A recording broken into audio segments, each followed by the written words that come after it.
Hello friends. O level के चौथे module ICT resources के 5वें लेक्चर में आपका स्वागत है।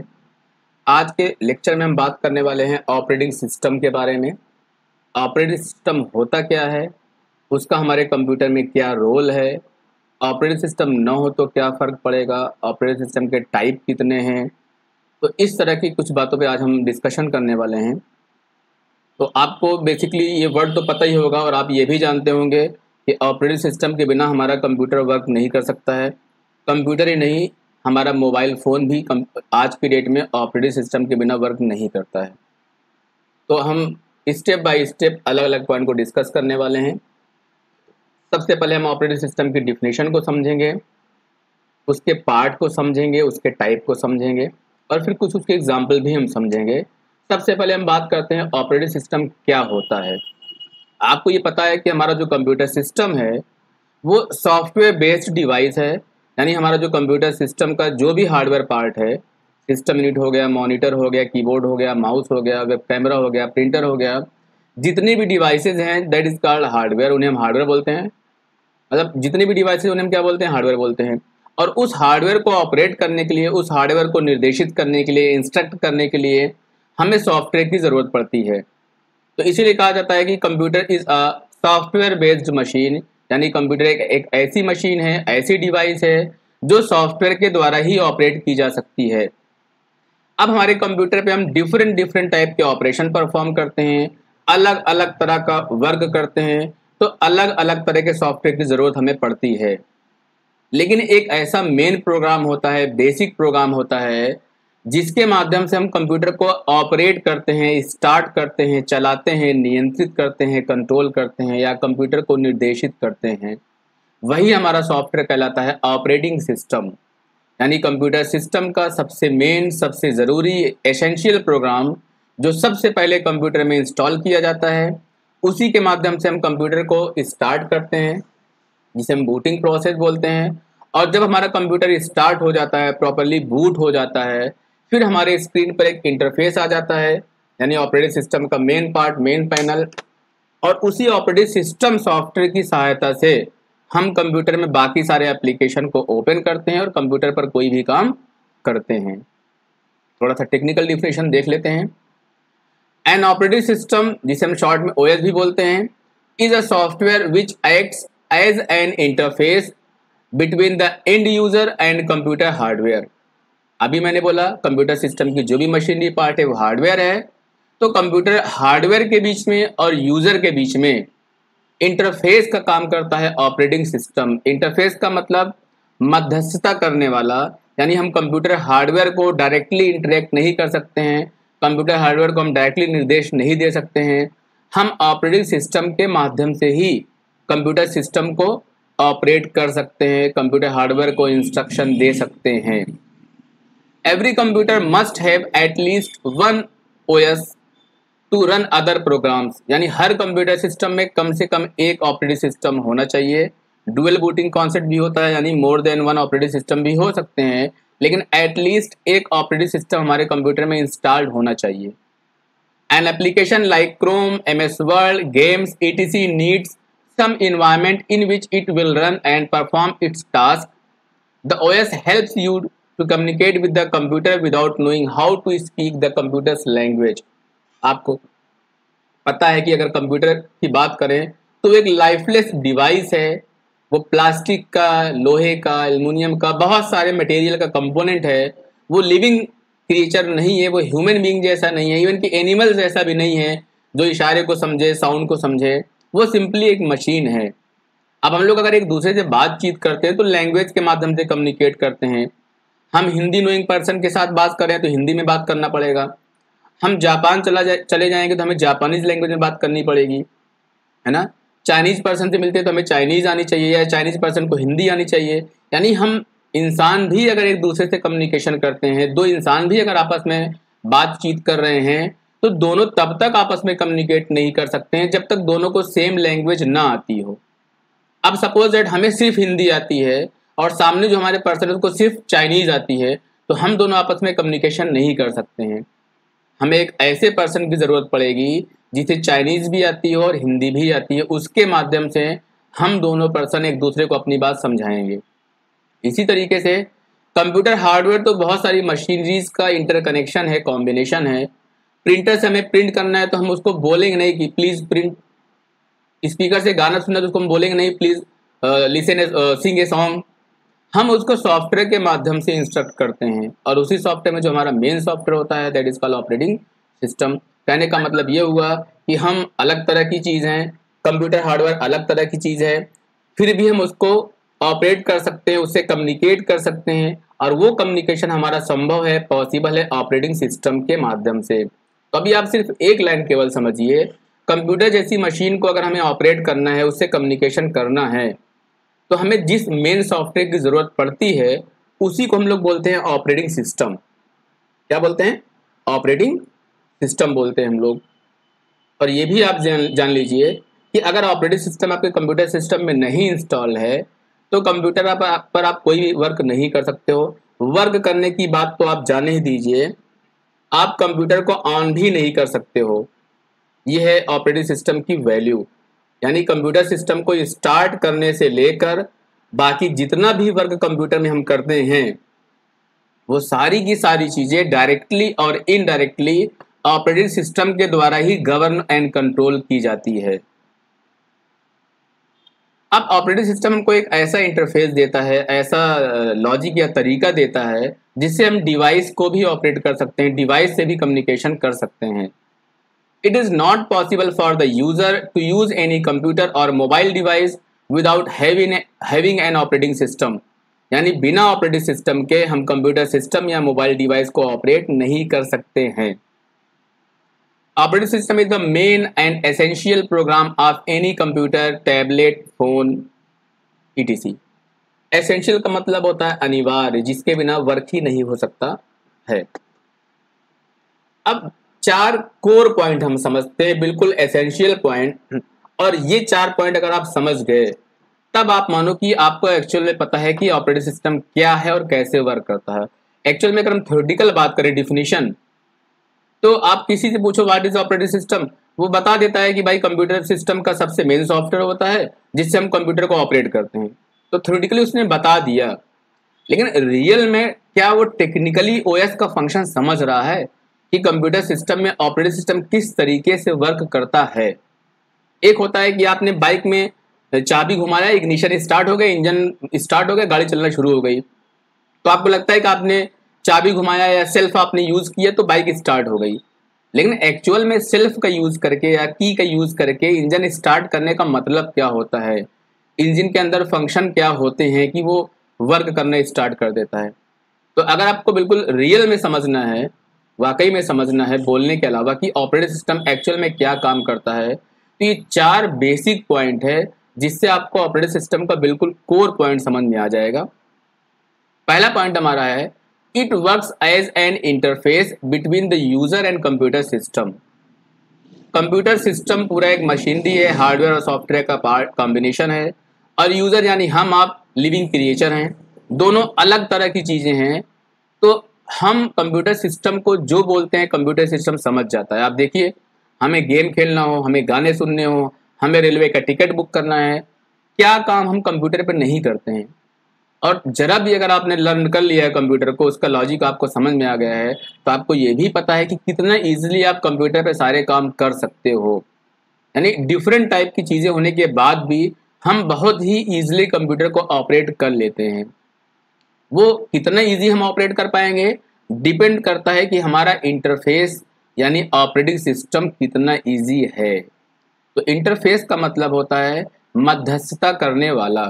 थोड़ा सा इंटरफेस आप और ऐसा समझ सकते हो, जैसे हमारे रूम में एसी लगी हुई है, उस एसी को हमें ऑन करना है, तो एक तो होता है कि हमने रिमोट लिया और रिमोट से ऑन कर दिया, और दूसरा होता है हम उठ के जाएं, बेड से नीचे उतरे और जो उसका फिजिकल स्विच बोर्ड लगा है हम स्विच बोर्ड से उसको ऑन करें, और एसी में जो बटन है पावर वहां से ऑन करें। लाइकवाइज अगर आपको टेलीविजन पता है तो पहले टीवी को ऑन ऑफ करना है तो बटन प्रेस करना पड़ता था, चैनल चेंज करना है तब भी टीवी के पास जाके उसका बटन मतलब चैनल चेंज करने के लिए बटन को घुमाना पड़ता था।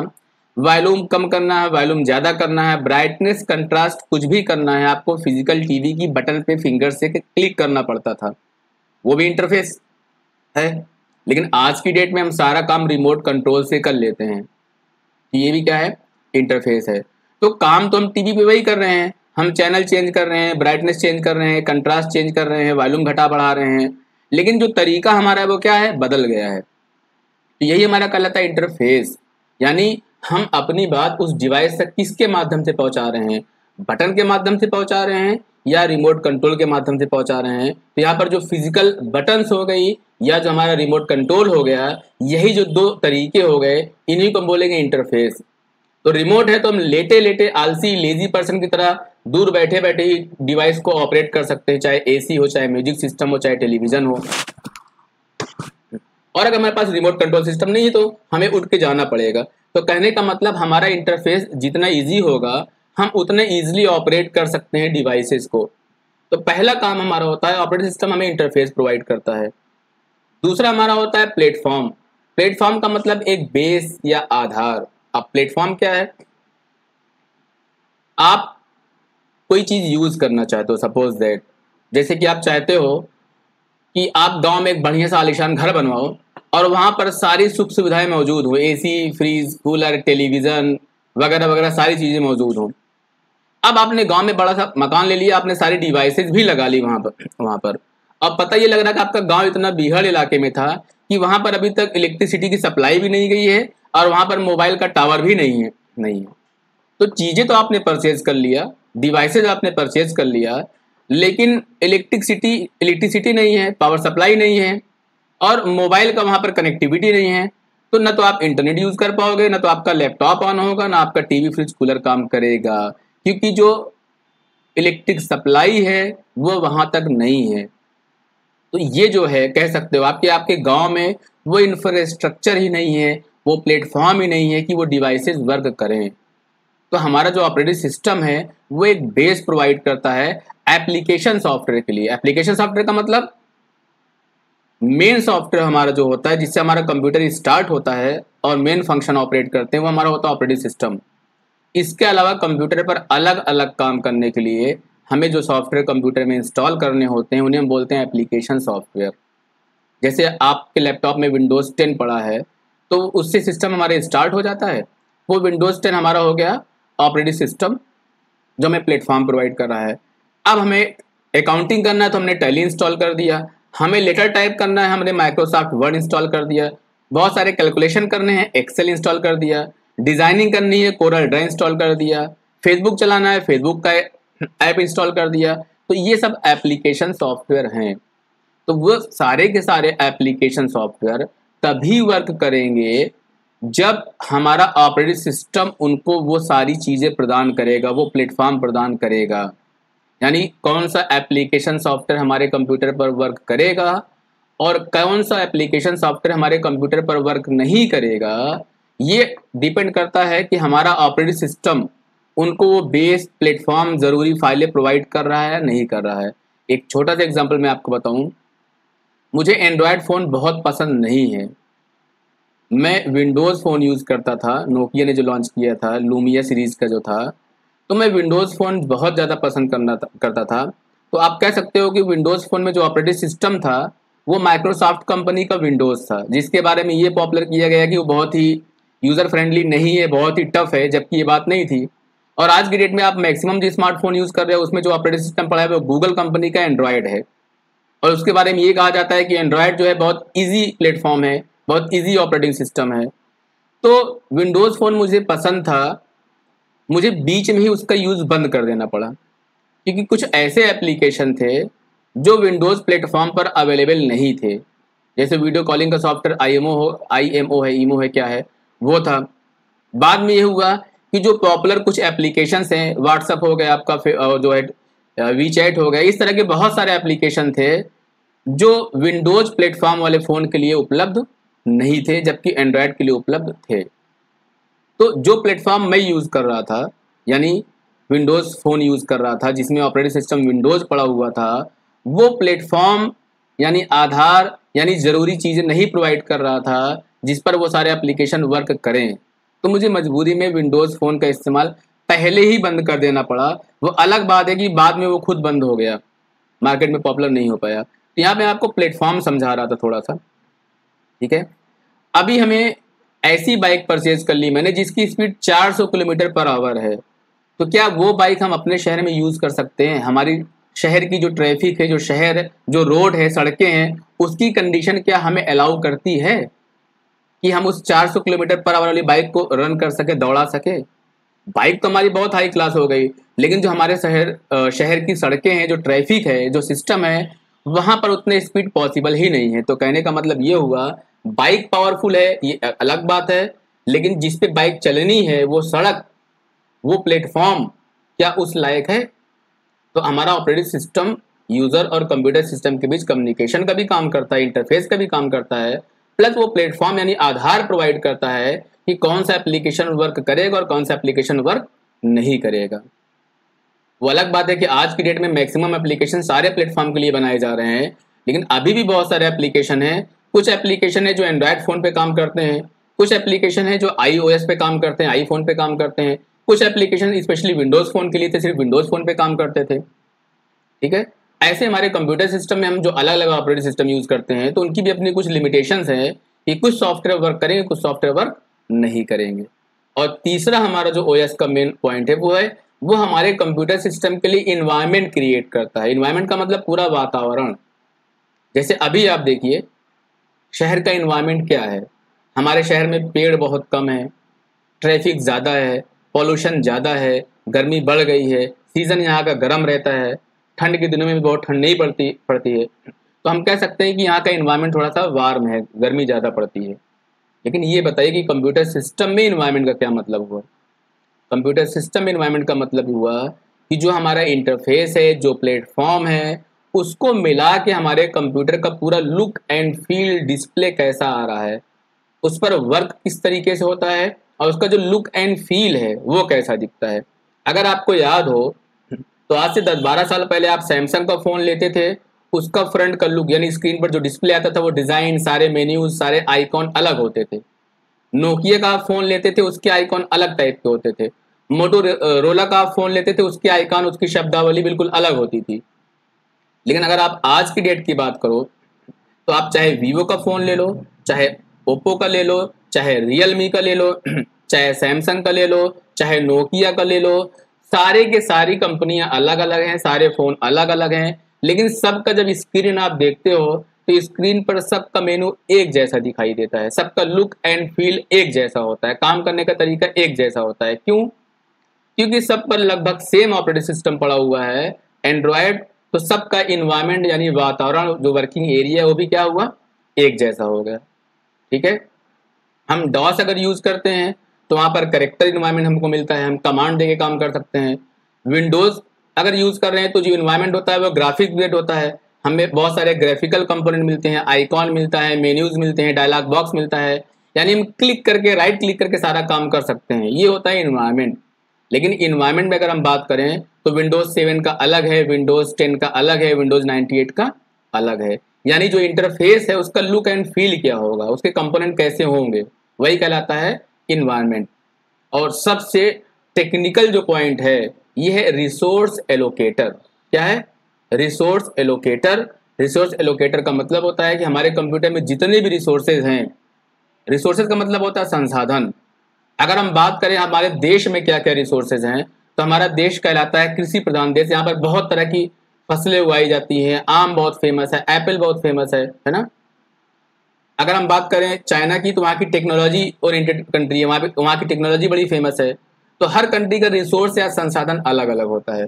इसी तरीके से अगर हम बात करें अपने घर की, तो हमारे घर में टीवी है कि नहीं है, एसी है कि नहीं है, कार है कि नहीं है, ये क्या है, संसाधन या रिसोर्सेज। अब अगर हम अपने कंप्यूटर सिस्टम की बात करें तो हमारे कंप्यूटर में रिसोर्सेज क्या होते हैं?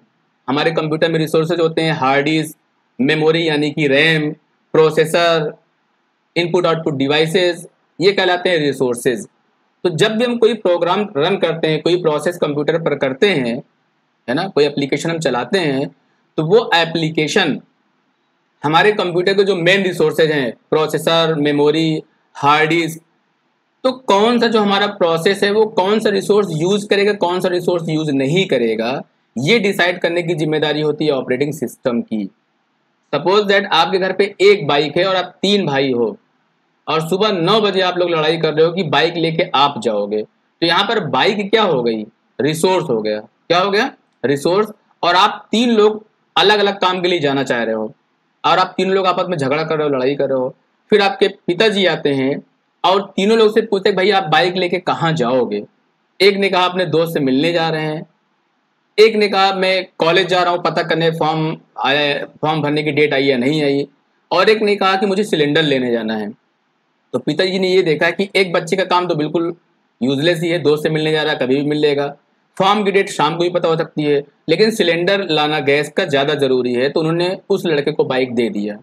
तो कहने का मतलब रिसोर्स यानी बाइक तो एक ही थी घर पे, लेकिन किस जॉब में वो ज़्यादा ज़रूरी है अभी उसी जॉब को उसको दे दो। तो ये डिसाइड करता है हमारा ऑपरेटिंग सिस्टम। अब देखिए थोड़ा सा डायग्राम में समझिए, मैं एक एक पॉइंट जो मैंने यहाँ पे 4 पॉइंट गिनाया है मैं थोड़ा सा अभी बता देता हूँ। मैं फिलहाल तो कुछ बेसिक बातों को एक्सप्लेन कर दिया। अभी आने वाली स्लाइड में हम इंटरफेस समझने वाले हैं, प्लेटफॉर्म समझने वाले हैं, इन्वायरमेंट समझने वाले हैं और रिसोर्स एलोकेटर समझने वाले थोड़ा सा और डेप्थ में। तभी हम बात करते हैं इंटरफेस फेस की। आप देखिए डायग्राम ये दिख रहा है, कंप्यूटर हार्डवेयर एक मशीन होती है, टीन का डब्बा होता है, ये होता है वो होता है। यूजर एक लिविंग पर्सन होता है, ये कंप्यूटर सिस्टम हमारा हो गया।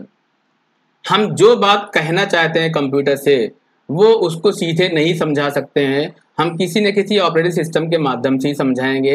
यही कहलाता है इंटरफेस, यानी हम अपनी बात ऑपरेटिंग सिस्टम के माध्यम से कंप्यूटर सिस्टम को समझाते हैं, और कंप्यूटर सिस्टम भी जो हमें रिप्लाई करता है, रिजल्ट देता है, वो भी हम एप्लीकेशन या ओएस के माध्यम से ही समझते हैं। यही कहलाता है इंटरफेस। ये लेफ्ट का डायग्राम देखिए, आमतौर पर हम लोग जब भी कंप्यूटर सिस्टम यूज करते हैं तो हम किसी न किसी हार्डवेयर का ही प्रयोग करते हैं। टाइपिंग कर रहे हैं तो कीबोर्ड का यूज हो रहा है और डिस्प्ले मॉनिटर पर हो रहा है। वीडियो देख रहे हैं तो वीडियो तो मॉनिटर पे दिख रहा है और ऑडियो में दिखाई पड़ रहा है स्पीकर पर। अगर हम कुछ प्रिंट कर रहे हैं तो हम प्रिंटर का यूज कर रहे हैं। कहने का मतलब ये हुआ, आप जब तक कंप्यूटर यूज करते रहते हो वास्तव में आप किसी न किसी कंप्यूटर हार्डवेयर का ही यूज करते हो। कभी प्रिंटर का, कभी कीबोर्ड का, कभी माउस का, कभी मॉनिटर का, कभी स्कैनर का। यानी यूज आप किसे कर रहे हो, कंप्यूटर हार्डवेयर को, मशीनरी पार्ट को। लेकिन उस मशीनरी पार्ट को आप जब निर्देश देते हो, आप यानी यूजर, तो आप प्रिंटर को डायरेक्ट नहीं बोल सकते हो प्रिंट करो। आपको फाइल ओपन करना है, जिसे प्रिंट करना, ऊपर मेनू बार आता है, आपको फाइल पे जाके प्रिंट पे क्लिक करना होता है। तो आप कुल मिला के कंप्यूटर हार्डवेयर यानी प्रिंटर को निर्देश किसके माध्यम से दे रहे हो, सॉफ्टवेयर के माध्यम से। आप एग्जांपल लीजिए, जैसे हमने वर्ड पे एक फाइल क्रिएट किया, अपना रिज्यूम बनाया, तो यहाँ पर वर्ड हमारा हो गया एप्लीकेशन। क्या हो गया, एप्लीकेशन। और मैं हो गया यूजर। तो मैंने फाइल क्रिएट किया एमएस वर्ड पे, और एमएस वर्ड में मैं फाइल मेनू पे गया, मैंने प्रिंट कमांड पे क्लिक किया। तो रियल में हमने एप्लीकेशन को निर्देश दिया, लेकिन वो वर्ड का जो एप्लीकेशन है वो ऑपरेटिंग सिस्टम को बोलेगा भैया ये फाइल प्रिंट करनी है। अब प्रिंटर देखेगा कि सॉरी ऑपरेटिंग सिस्टम देखेगा कि प्रिंटर का ड्राइवर लोड है या नहीं लोड है। अब यहाँ पे आता है कि प्रिंटर फिजिकली कनेक्ट कर देना अलग है, और लॉजिकली सॉफ्टवेयर लेवल पे वो कनेक्ट हो जाए कंप्यूटर सिस्टम से, वो अलग है। उसके लिए प्रिंटर का सॉफ्टवेयर नहीं ड्राइवर लोड करना पड़ता है, और वो सब तामझाम हम ओएस के माध्यम से ही करते हैं। तो वर्ड पे हमने प्रिंट कमांड दिया, वो प्रिंट कमांड पास करेगा ऑपरेटिंग सिस्टम को। जैसे विंडोज इंस्टॉल है तो विंडोज, लाइनक्स है तो लाइनक्स, और ऑपरेटिंग सिस्टम प्रिंटर को निर्देश देगा कि भाई ये वाली फाइल प्रिंट करनी है। तो यूजर या तो एप्लीकेशन पे काम करता है या सीधे ओएस पे काम करता है। तो ओएस या एप्लीकेशन यूजर के हिस्से में आते हैं। तो यूजर के लिए जो इंटरफेस है वो ये दोनों हो गए, ऑपरेटिंग सिस्टम या एप्लीकेशन। यूजर कभी भी हार्डवेयर को सीधे निर्देश नहीं दे सकता है। ये वो अलग बात है कि प्रिंटर आ रहा है फोटो स्टेट करने वाला, तो हम प्रिंटर का बटन दबा के वो काम कर ले रहे हैं, वो एक अलग इशू हो गया। लेकिन जब आप एप्लीकेशन वगैरह यूज करते हो तो आप सॉफ्टवेयर के माध्यम से ही अपने हार्डवेयर को निर्देश देते हो। इवन आज के डेट में अगर आपको सीपीयू बंद करना होता है तो आप स्टार्ट पे जाके टर्न ऑफ क्लिक करते हो, सारे एप्लीकेशन क्लोज होते हैं और सीपीयू की पावर सप्लाई अपने आप ऑफ हो जाती है। तो इंटरफेस का मतलब ये हुआ कि हम ओएस के माध्यम से ही अपनी बात को कंप्यूटर हार्डवेयर तक पहुंचाते हैं। अब दुनिया में बहुत प्रकार के ऑपरेटिंग सिस्टम हैं, और हर ऑपरेटिंग सिस्टम का जो इंटरफेस है यानी कम्युनिकेट करने का तरीका है वो अलग है। ये सामने जो स्क्रीन दिख रही है डॉस की स्क्रीन है। डॉस एक character user interface operating system है। यहाँ पर आपको दिख रहा है एक सिस्टम प्रॉम्प्ट, यहाँ पर कोई भी वर्क करना है ये आपको सिस्टम प्रॉम्प्ट कहलाएगा। ये सी का मतलब आप हार्ड डिस्क पे इस समय हो, और जब तक आप काम करते थे डॉट पे यही ब्लैक एंड व्हाइट स्क्रीन आपको मिलती थी, और कोई भी काम करना है आपको कमांड ही लिखना होता है। अगर डेट देखना है आपको तो डेट के लिए आपको कमांड लिखना होता था डेट। यानी डॉस ऑपरेटिंग सिस्टम का जो इंटरफेस था वो CUI था, करेक्टर यूजर इंटरफेस। एक ऐसा इंटरफेस जो बहुत ही बोरिंग और डल है। यहाँ पर कोई भी काम करना है हमें कमांड लिखना पड़ता है, टेक्स्ट कमांड लिखना पड़ता है, तभी कंप्यूटर को हम निर्देश देते हैं। ये हमारा यूनिक्स ऑपरेटिंग सिस्टम का इंटरफेस है। ये भी CUI होता है, करेक्टर बेस्ड होता है। यहाँ भी हमें कमांड टाइप करना होता है, टेक्स्ट कमांड टाइप करना होता है, तभी हम कोई काम कर सकते थे। और बस डॉस और यूनिक्स में अंतर ये है कि डॉस हमारा सिंगल यूजर है, सिंगल टास्किंग है, और यूनिक्स हमारा मल्टी यूजर है, मल्टी टास्किंग, यानी एक साथ कई कमांड दे सकते हैं, एक साथ कई वर्क कर सकते हैं। तो ये इंटरफेस का मतलब किस तरीके से हम कंप्यूटर सिस्टम को निर्देश देंगे। अब हम आते हैं विंडोज ऑपरेटिंग सिस्टम पर। विंडोज 95 भी था, 3.1 था, मैंने 98 से पिक किया है। ये हमारा 98 का इंटरफेस स्क्रीन है। यानी जब आपके कंप्यूटर में 98 इंस्टॉल होगा तो आप स्टार्ट पे क्लिक करते हैं, वहाँ पर प्रोग्राम आता है। ये माई कंप्यूटर है जहाँ पर सारे ड्राइव शो करेगा। ये आपका डॉक्यूमेंट फोल्डर जो करंट यूजर के फाइलों को शो करेगा। रिसाइकिल बिन है जहाँ पर डिलीट की गई फाइलें चली जाती हैं। तो यहाँ पर इंटरफेस हमारा GUI हो गया, यानी हमें कमांड लिखने की जरूरत नहीं है। हमारा इंटरफेस हो गया ग्राफिकल बेस, इसको बोलते हैं ग्राफिकल यूजर इंटरफेस। यानी जो कंप्यूटर और हमारे बीच के मध्यस्थता करने वाला सॉफ्टवेयर है वो ग्राफिक्स बेस्ड हो गया है। हम यहाँ पे क्लिक करके, राइट क्लिक करके, किसी बटन पे क्लिक करके सारा काम कर सकते हैं, हमें कमांड टाइप करने की जरूरत नहीं है। तो ये 98 अगर आपके सिस्टम में तो आपको ऐसा इंटरफेस मिलता है। फिर हमारा समय आगे बढ़ा, बीच में बहुत सारे वर्जन है, विंडोज विस्टा आया, विंडोज 2000 आया। ये डायग्राम आपका विंडोज XP का। यहाँ पर अब देखिए आपका डेस्कटॉप थोड़ा गुड लुकिंग हो गया। कुछ यहाँ पर आ जाते हैं, विजेट्स आ जाते हैं, क्लॉक लगा सकते हो, कैलेंडर लगा सकते हो, और भी चीजें आ गई। स्टार्ट मेनू थोड़ा सा और कस्टमाइज हो गया, गुड लुकिंग हो गया हमारा। तो ये हमारा XP का इंटरफेस है। फिर हमारा ऑपरेटिंग सिस्टम और आगे बढ़ा, हम विंडोज 7 यूज करने लगे। ये विंडोज 7 का इंटरफेस है। यहाँ पर राइट साइड पे कुछ नोटिफिकेशन वगैरह ज्यादा हो गए, यहाँ पे आप सेटिंग ज्यादा से कर सकते हो। फिर हम आगे बढ़ते हैं, ये हमारा आ जाता है विंडोज 8। विंडोज 8 में क्या हुआ, यहाँ पर देखिए, यहाँ XP में और 8 में क्या था, 7 में क्या था, हम स्टार्ट बटन पे क्लिक करते थे। स्टार्ट बटन का मतलब ये बटन हम क्लिक करते थे, फिर हम जाते थे ऑल प्रोग्राम पे। ये तो जितने भी एप्लीकेशन हमारे लोड होते हैं सबकी लिस्ट इसके अंदर हमें मिल जाती है कस्टमाइज तरीके से। जब विंडोज 8 बनाया गया तो विंडोज 8 ने कॉपी कर लिया एंड्रॉयड फोन सिस्टम को। फोन में आप देखिए ना, आप जब स्क्रीन पे मेनू क्लिक करते हो तो सारे के सारे एप्लीकेशन स्लाइड के रूप में आते चले जाते हैं। इनको बोलते हैं टाइल्स। क्या बोलते हैं? टाइल्स। तो ये हमारे इतने टाइल्स स्टार्ट मेनू में ऐड हैं। बाकी आप जितने भी एप्लीकेशन आप बार बार ओपन करना चाहते हो उनको स्टार्ट में आप ऐड करते चले जाते हो, और अपनी फिंगर जैसे मोबाइल पे आप टैप करके लेफ्ट और राइट स्लाइड करते हो स्क्रीन को, वैसे इसको भी स्लाइड कर सकते हो। यहाँ पर स्टार्ट बटन में मैक्सिमम ऑप्शन रिमूव कर दिए गए थे, गायब कर दिए गए थे। तो यूजर को थोड़ा सा दिक्कत हुआ क्योंकि वो आदी हो चुका था स्टार्ट ऑल प्रोग्राम पे जाके एप्लीकेशन ओपन करने का। विंडोज 10 में भी वही चीज कंटिन्यू किया गया कि स्टार्ट मेनू में ऑप्शन कम कर दिए गए थे, लेकिन विंडोज 10 का जो हमारा लेटेस्ट वर्जन अभी आया है उसमें स्टार्ट मेनू कंप्लीट कर दिया गया है। पहले के जैसे स्टार्ट मेनू में सारे एप्लीकेशन आ जाते हैं, सारी सेटिंग आ जाती है, और जिन एप्लीकेशन को आप बार बार यूज करना चाहते हो उनको आप यहाँ पे होम स्क्रीन में ऐड कर देते हो। तो यहाँ पर वो चीजें आपकी आती हैं जिनको आपने होम स्क्रीन में ऐड किया है, बाकी स्टार्ट में ऑल प्रोग्राम में सारी चीजें आ जाएंगी। और 10 में ऑप्शन है कि इसको आप स्टार्ट ऑल प्रोग्राम के हिसाब से मेनू वाइज ओपन करना चाहते हो, या इसको आप टैबलेट मोड में अगर आप सेट कर दोगे तो जिससे मोबाइल में आता है कि सारे के सारे एप्लीकेशन स्क्रीन पर डिस्प्ले हो जाएंगे, उनको आप टैप करके लेफ्ट राइट स्लाइड करके सारे एप्लीकेशन ओपन कर सकते हो। ये सब के सब विंडोज हैं, ठीक है ना। Windows 98, Windows XP, Windows 7, Windows 8, Windows 10, लेकिन सब में थोड़ा थोड़ा काम करने का तरीका हल्का फुल्का बदल गया है। यानी इंटरफेस, लुक एंड फील थोड़ा बहुत क्या हो गया है, बदल गया है। ये हमारा है लाइनक्स ऑपरेटिंग सिस्टम। जैसे विंडोज माइक्रोसॉफ्ट का है, लाइनक्स एक ओपन सोर्स ऑपरेटिंग सिस्टम है, किसी एक कंपनी का उस पर एक अधिकार नहीं है। लाइनक्स में स्टार्ट मेनू देखिए, ये जो नीचे टास्क बार आता था, ये विंडोज में आप देखिए जो नीचे की पट्टी है सब में मिल रहा है, ये 7 में भी मिल रहा है, XP में भी मिल रहा है नीचे। ये जो हमारी नीचे वाली पट्टी है, अभी हम लोग इंटरफेस समझ रहे हैं, यानी किस स्क्रीन पे हम काम करते हैं, ये हमारा टास्क बार कहलाता है। ये चीज़ जो हमारा लाइनक्स ऑपरेटिंग सिस्टम है वो यहाँ पर आ जाता है। कहाँ पर? ये साइड में, यहाँ पर ये जो डॉट है इस पर क्लिक करोगे सारे एप्लीकेशन खुल जाएंगे। जैसे विंडोज में आप स्टार्ट पे क्लिक करते हो और सारे एप्लीकेशन यहाँ डेस्कटॉप पे आ जाएंगे। ये दिखा रहा है कितने पेजेस का डेस्कटॉप आपका है। तो लाइनक्स का जो इंटरफेस है थोड़ा सा अलग हो जाता है। ये हमारा मैक ऑपरेटिंग सिस्टम है। आप जानते हो एप्पल कंपनी, उसका जो लैपटॉप होता है, उसका जो पीसी होता है, उस पर जो ऑपरेटिंग सिस्टम होता है वो एप्पल का खुद का होता है, वो कहलाता है मैक ऑपरेटिंग सिस्टम।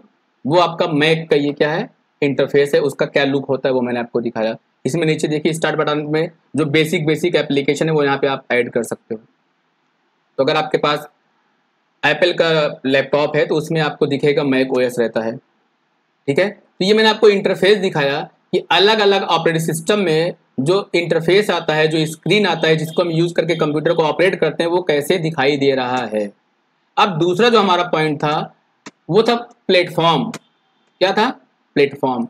अभी थोड़ा सा समझ लेते हैं प्लेटफॉर्म का मतलब क्या होता है। एक्चुअल में एक तो हमारा ऑपरेटिंग सिस्टम होता है और दूसरा हमारे कंप्यूटर सिस्टम में जो हार्डवेयर होते हैं उसमें मेन हार्डवेयर जो होते हैं, यानी प्रोसेसर, मदरबोर्ड का जो आर्किटेक्चर, ये दोनों लोग मिलकर क्या बनाते हैं? प्लेटफॉर्म। और फिर डिसाइड होता है कि उस पर कौन सा एप्लीकेशन वर्क करेगा, कौन सा वर्क नहीं करेगा।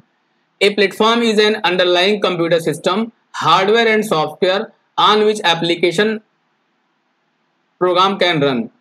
On personal computer, Windows and the Macintosh are examples of two different platforms. जैसे मैंने आपको दिखाया कि मैक ऑपरेटिंग सिस्टम अलग है और विंडोज ऑपरेटिंग सिस्टम अलग है, यानी दोनों का प्लेटफॉर्म क्या है? अलग है।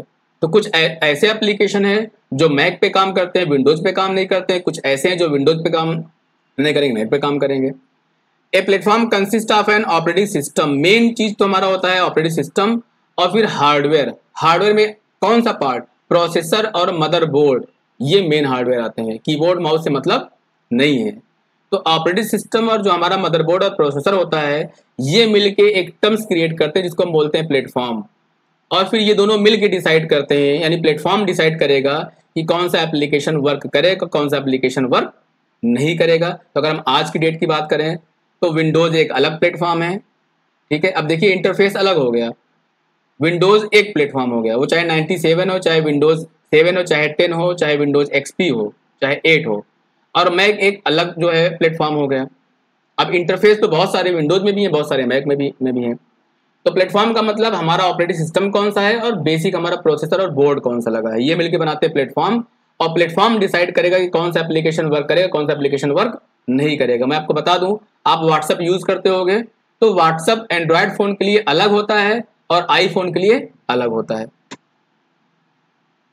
अब प्लेटफॉर्म यहाँ पे बताए गए हैं कि जो हमारा प्लेटफॉर्म होता है वो किससे मिलकर बनता है। जो मेन हमारा कंप्यूटर हार्डवेयर का पार्ट है, जो मेन हमारा ऑपरेटिंग सिस्टम है, तो यहाँ पर 3 तरह के प्लेटफॉर्म बताए गए हैं आपको। ये सब चलो नीचे वाले की बात करते हैं। वर्क स्टेशन सबसे सिंपल जो कंप्यूटर सिस्टम होता है, जो हम आप यूज करते हैं, इंडिविजुअल यूज करता है।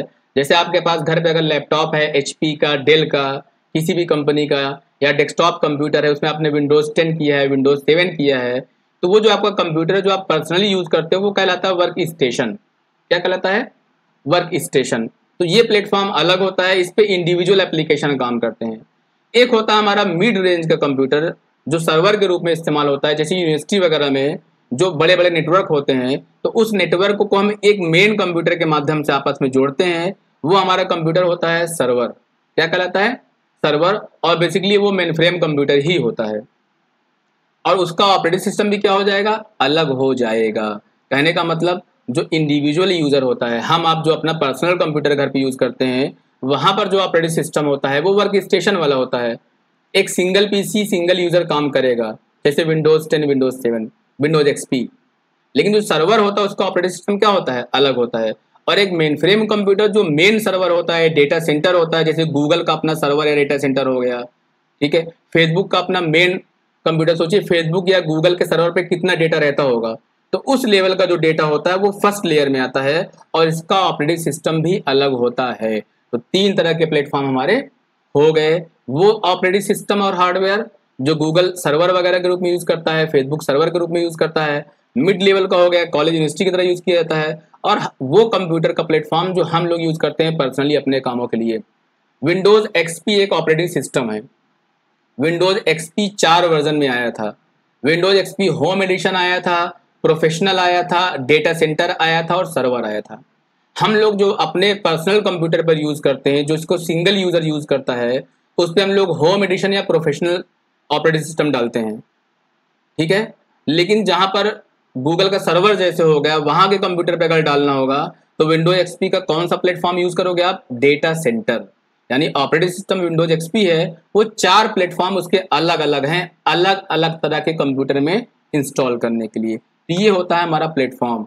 और तीसरा हमारा है इन्वायरमेंट, यानी हमारे ओवरऑल कंप्यूटर का लुक एंड फील क्या होगा, वो कैसे दिखेगा, काम करने का तरीका क्या होगा, ये हमारा कहलाता है इन्वायरमेंट, वातावरण। थोड़ा सा और समझते हैं यहाँ पर। In computer software and operating environment और integrated application environment is the environment in which users run application software. यानी इन्वायरमेंट ही हमारा ये डिसाइड करता है कि कोई एप्लीकेशन कैसे काम करेगा। The environment consist of user interface, जो पहला हमने पार्ट बताया, हमने आपको 98 की विंडो दिखाई, विंडोज की, विंडोज एक्सपी की विंडो दिखाया, विंडोज 7 का दिखाया, मैक का दिखाया। एक तो इंटरफेस आता है इन्वायरमेंट क्रिएट करने के लिए, और दूसरा उसमें कौन कौन से एप्लीकेशन पहले से पड़े रहते हैं, ये दोनों मिलकर क्या बनाते हैं? इन्वायरमेंट क्रिएट करते हैं। तो काम करने का तरीका क्या है और उसका लुक एंड फील क्या है, ठीक है। थोड़ा सा एग्जांपल समझते हैं। फॉर एग्जांपल देखिए यहाँ पे, the first version of Microsoft Windows.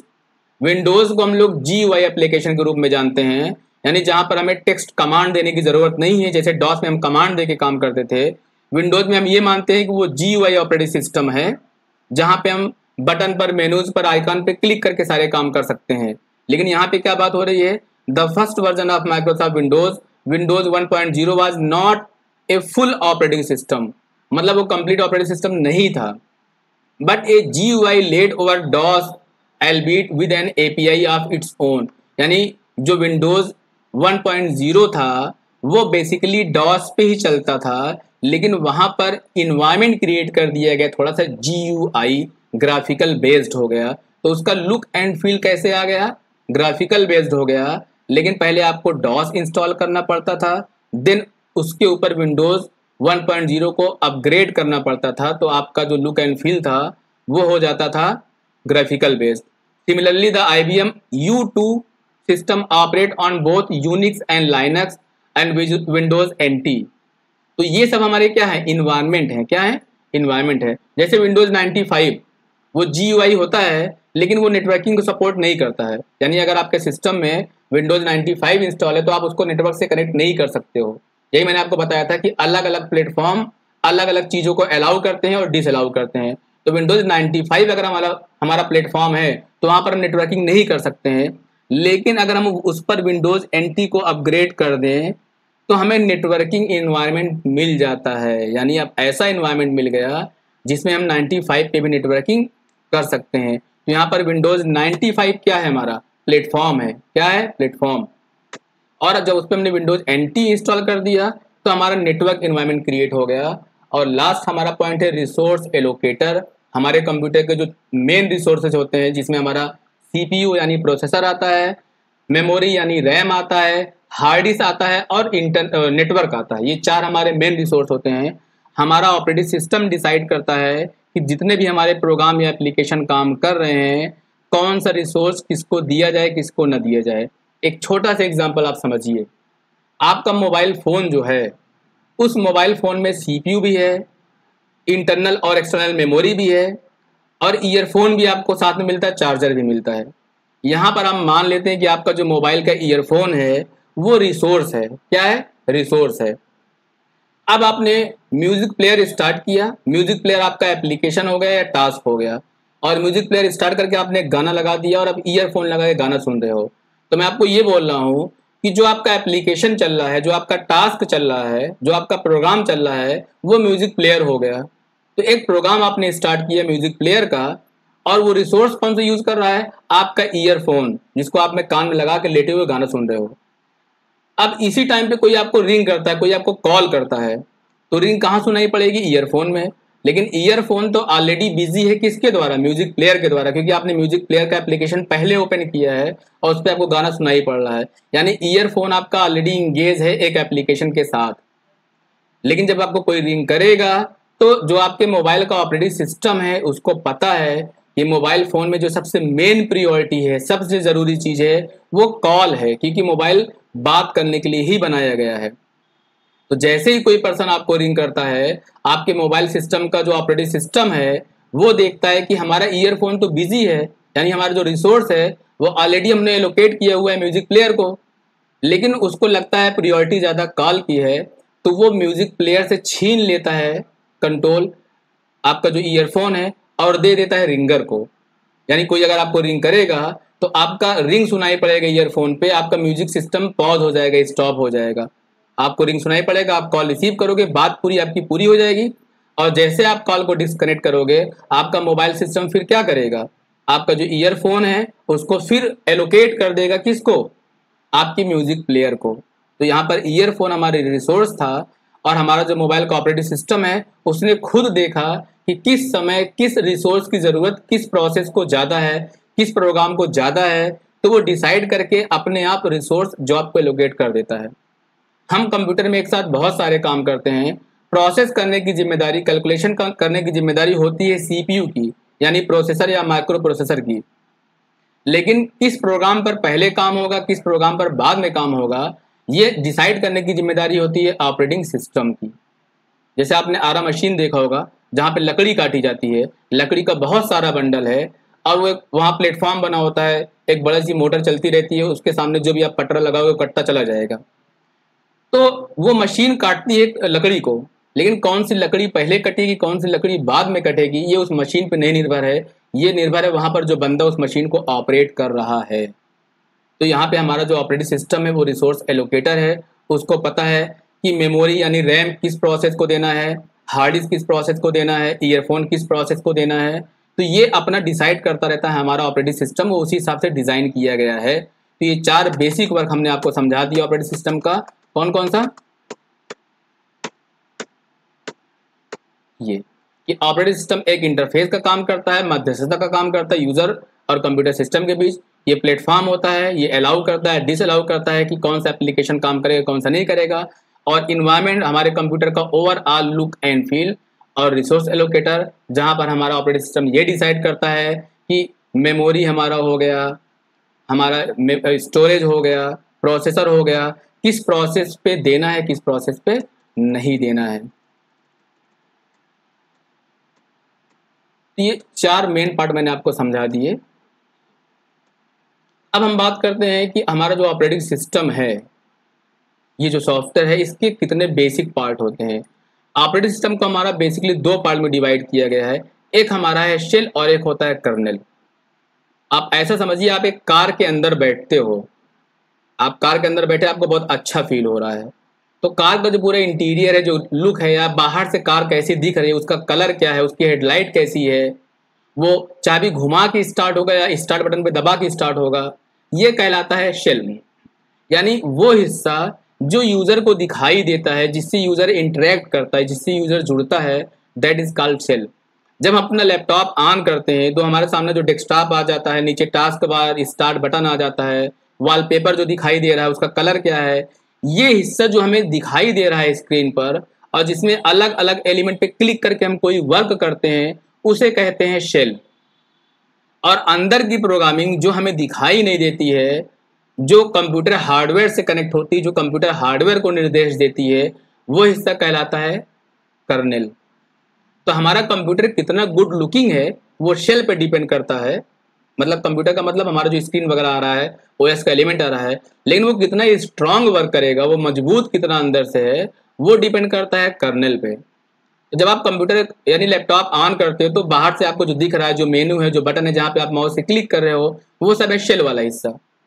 और जब आप किसी आइकॉन या बटन पे क्लिक करते हो तो बैकग्राउंड पे जो प्रोग्राम चलता है, जो जाके प्रिंटर को बताता है कि भैया प्रिंट करने का कमांड दिया गया है, जो स्पीकर को बताता है कि गाना सुनाना है आपको, जो हार्ड डिस्क को बोलता है कि यहाँ पर फाइल स्टोर करनी है, वो हिस्सा कहलाता है कर्नेल का। तो यूज़र कभी भी कर्नेल नहीं देखता है, वो हमेशा सेल पे काम करता है। बिल्कुल वैसे ही जैसे आप अपनी बाइक में किक मारो या आप सेल्फ बटन दबाओ, स्टार्ट बटन दबाओ, वो शेल हो गया।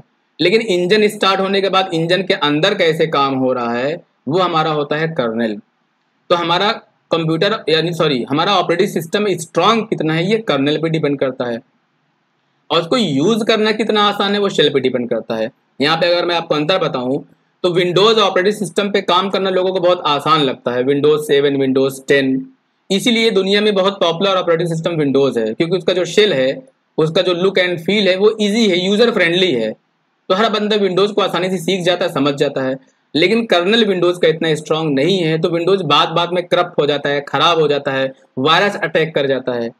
लेकिन हम बात करें इसके उलट लाइनक्स ऑपरेटिंग सिस्टम की, तो लाइनक्स ऑपरेटिंग सिस्टम का जो शेल है, यानी जो यूजर इंटरफेस है, जो इन्वायरमेंट है, वो बहुत यूजर फ्रेंडली नहीं है।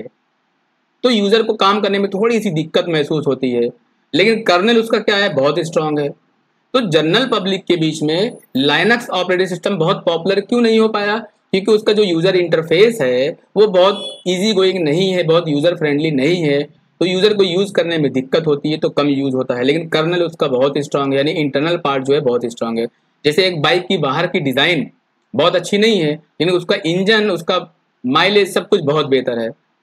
तो शेल का मतलब वो हिस्सा जिससे यूजर जुड़ रहा है, जो यूजर को दिखाई देता है स्क्रीन पर, जैसे आपकी मोबाइल की स्क्रीन पर जो मेनू वगैरह आते हैं, वो है आपका शेल। और अंदर से उसका वर्किंग क्या है, वो हमारा कहलाएगा कर्नेल। कंप्यूटर सिस्टम में हमारा जो ऑपरेटिंग सिस्टम पड़ा होता है, वो डायरेक्टली या इनडायरेक्टली कंप्यूटर सिस्टम के सारे कामों को निपटाता है।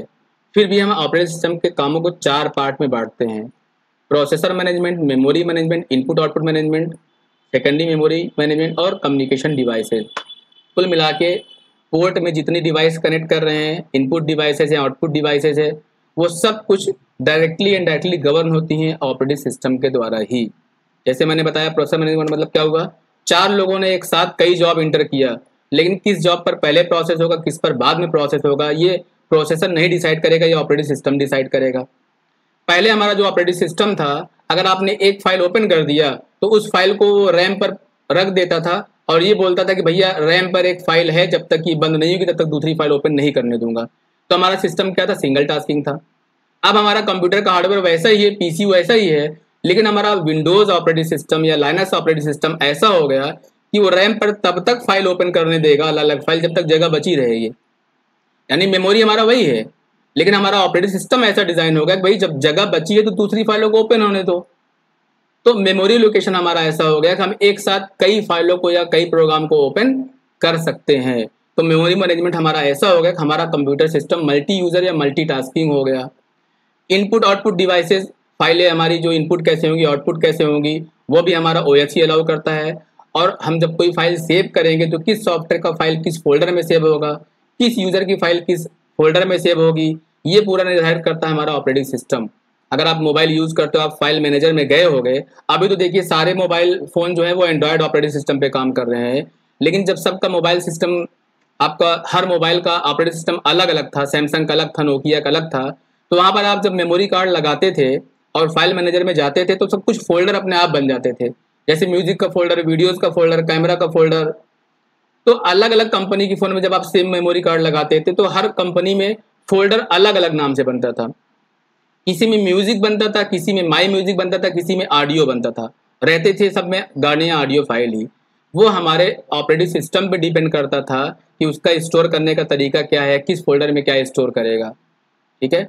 और जो हमारे कम्युनिकेशन पोर्ट होते हैं, माइक्रोफोन हो गया, आपका मॉडेम हो गया, इन सबको भी गवर्न करने की जिम्मेदारी किसकी होती है, ऑपरेटिंग सिस्टम की। अगर आप गौर से सोचोगे तो कंप्यूटर में प्रोसेस करने की जिम्मेदारी प्रोसेसर की होती है। जो चीज़ प्रोसेस हो रही, जो प्रोग्राम ओपन है, वो मेन मेमोरी पर रहता है। इनपुट आउटपुट करने के लिए इनपुट आउटपुट डिवाइसेज यूज करते हैं, डेटा सेव करते हैं स्टोरेज डिवाइस पे, और कम्युनिकेशन करने के लिए, इंटरनेट यूज करने के लिए मॉडेम, रिपीटर, राउटर का यूज करते हैं। तो कंप्यूटर सिस्टम के सारे काम तो हमारा ऑपरेटिंग सिस्टम ही कंट्रोल कर रहा है, डायरेक्टली या इनडायरेक्टली। अब कुछ बेसिक फंक्शन बता दिए गए यहाँ पे डिटेल में थोड़ा सा। जॉब शेड्यूलिंग का मतलब, अगर एक साथ कई प्रोग्राम दे दिया गया ऑपरेटिंग सिस्टम को, तो CPU किस पर पहले प्रोसेस करेगा, किस पर बाद में प्रोसेस करेगा, ये निर्धारित करना जॉब शेड्यूलिंग कहलाता है, ये भी हमारा ऑपरेटिंग सिस्टम करता है। अभी मैंने एग्जांपल दिया कि हमारा ईयरफोन इस्तेमाल कर रहा था हमारा म्यूजिक प्लेयर, लेकिन किसी ने कॉल किया तो म्यूजिक प्लेयर छीन लिए, सॉरी स्पीकर छीन लिया म्यूजिक प्लेयर से और दे दिया रिंगर को। हमने कॉल रिसीव किया, बंदे से बात किया और जैसे हमने कॉल को डिस्कनेक्ट किया, हमारा जो ईयरफोन है फिर दे दिया गया किसको, म्यूजिक प्लेयर को। तो ये इंटरप्ट कहलाता है।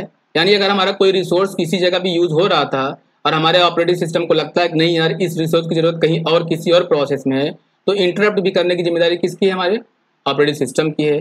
जितने भी हमारे कंप्यूटर में रिसोर्सेज हैं, सीपीयू, मेमोरी, हार्ड डिस्क, उनको मैनेज करना, ऑर्गेनाइज करना, सारी जिम्मेदारी हमारे ऑपरेटिंग सिस्टम की है। मैंने आपको एग्जांपल बताया कि पुराने ऑपरेटिंग सिस्टम में अगर हमने एक फाइल ओपन कर लिया तो ऑपरेटिंग सिस्टम ये बोलता था कि भैया एक फाइल ओपन है, जब तक ये बंद नहीं हो जाएगी तब तक दूसरी फाइल ओपन नहीं होगी। तो एक बार में एक ही प्रोग्राम हम खोल पाते थे। लेकिन अभी जो लेटेस्ट ऑपरेटिंग सिस्टम है वो ये देखते हैं कि हमारा एक फाइल या प्रोग्राम जो ओपन है वो रैम पर कितनी जगह ले रहा है, बस 5%। इसका मतलब अभी इतनी परसेंट जगह खाली है, तो ठीक है दूसरी जगह पे दूसरा प्रोग्राम ओपन कर दो, तीसरी जगह पे तीसरा प्रोग्राम ओपन कर दो। तो हमारे जो रिसोर्सेज हैं वो कितना फ्री है, कितना इंगेज है, इसके हिसाब से हमारा ऑपरेटिंग सिस्टम मल्टीपल टास्क के एप्लीकेशन को ओपन करने देता है। जो एरर हैंडलिंग वगैरह आती है, बहुत सारी प्रॉब्लम्स आती है, उनको भी हैंडल करता है हमारा ऑपरेटिंग सिस्टम। फाइल को इनपुट करना, किस जगह पे जाके सेव करना है, ये सारी हैंडलिंग भी किसके अंदर आती है, ऑपरेटिंग सिस्टम के अंडर में आती है। अब अगर हम बात करते हैं ऑपरेटिंग सिस्टम के टाइप की, आज के सेशन में हम बहुत डिटेल नहीं बता पाएंगे, किसी अगले सेशन में हम ओएस का टाइप और डिटेल में बताएंगे। अभी मैं थोड़ा आपको फास्ट ट्रैक पे बता देता हूँ। अगर मैं आपको रियल में बताऊं तो ऑपरेटिंग सिस्टम के सिर्फ 2 टाइप होते हैं। रियल में अगर बताएं तो 2 टाइप। एक हमारा ऑपरेटिंग सिस्टम होता है क्लाइंट पीसी के लिए, इसके लिए क्लाइंट जैसे हमारा आपका इंडिविजुअल सिस्टम है, और दूसरा जो हमारा पीसी होता है वो सर्वर के लिए है।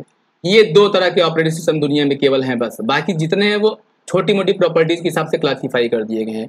जैसे विंडोज 7, विंडोज 10, ये सब क्लाइंट ऑपरेटिंग सिस्टम है, और जो डेटा सेंटर या सर्वर वर्जन होता है वो सर्वर का होता है। तो 2 ऑपरेटिंग सिस्टम होते हैं, क्लाइंट पीसी के लिए और सर्वर पीसी के लिए। क्लाइंट पीसी का मतलब जो इंडिविजुअल सिस्टम होता है, और सर्वर पीसी कंप्यूटर का मतलब नॉट पीसी, सर्वर कंप्यूटर का मतलब ऐसा कंप्यूटर जिससे एक साथ कई सौ कई हजार कंप्यूटर जुड़े हुए हैं, जो एक साथ कई सौ कई हजार कई लाख लोगों को डेटा प्रोवाइड करता है। जैसे गूगल का सर्वर जहाँ पर यूट्यूब की वीडियोज रखी गई हैं, तो उसका ऑपरेटिंग सिस्टम क्या होता है, अलग होता है।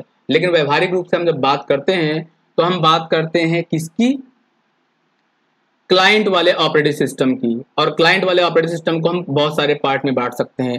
सिंगल यूजर का मतलब ऐसा ऑपरेटिंग सिस्टम जिसको अगर हम कंप्यूटर पर इंस्टॉल करते हैं तो एक बार में एक ही यूजर हमारे पीसी को ऑपरेट कर सकता है। जैसे डॉस हो गया, विंडोज 95 हो गया, विंडोज 98 हो गया। और सिंगल टास्किंग का मतलब होता है एक बार में एक ही कमांड आप चला सकते हो या एक बार में एक ही प्रोग्राम को ओपन कर सकते हो, जिसमें हमारा आता है डॉस।